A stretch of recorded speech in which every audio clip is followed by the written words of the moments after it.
There are moves in the NFL that are more than just reinforcements. They are more than just roster adjustments. They are gestures loaded with symbolism. The kind of decision that screams return to roots, that activates memories, that brings back feelings buried between talent and frustration. And that's exactly what is about to happen with a familiar face from the DAT Nation, a player who has worn this uniform and is now returning. We are talking about Brandon Cooks' return to the New Orleans Saints. Yes, that's right, the speedy wide receiver drafted back in 2014 who left Louisiana while still young, passed through the Patriots, Rams, Texans, Cowboys, and now, at 31 years old, is closing the loop by returning to the team that first believed in his talent. A decision that surprises given the timing, but also carries the potential for real impact in 2025.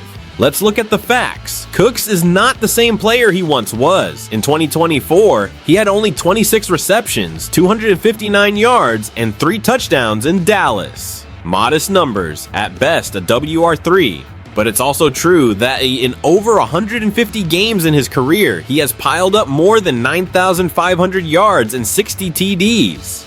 Cooks is a veteran who knows what to do. He understands routes, understands coverages, and most importantly, he knows how to coexist with stars around him without complaint. If you're enjoying this nostalgic return, go ahead and like, subscribe to the channel, and comment below. Does Brandon Cooks still have gas left in the tank, or are the Saints looking too much to the past and forgetting about the future?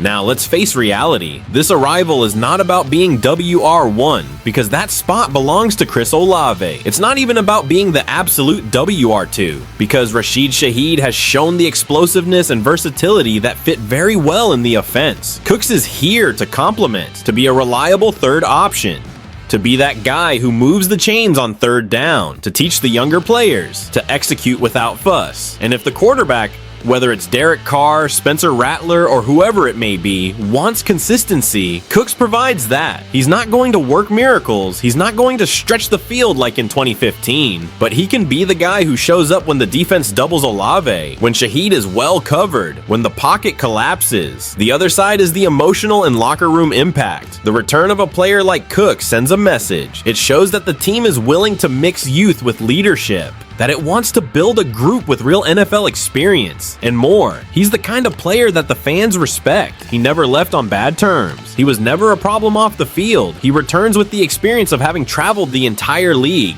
and comes back home. Now, if the fans think this solves all the Saints' offensive problems, hold on. There's still a lot to be done. The offensive line needs to improve. The running game needs to get back on track. The tight end position is still a mystery. And most importantly, the quarterback needs to deliver. Does Cooks help? Yes. But he's not the one who will save the team alone. In the end, this is a smart play, low risk, high potential. And if used the right way, Brandon Cooks can be the invisible glue that makes this offensive group function more fluidly. And more than that, he could end his career where it all started, with dignity, respect, and maybe even, who knows, one last dance in the playoffs. New Orleans did the right thing, and Cooks deserves this reunion.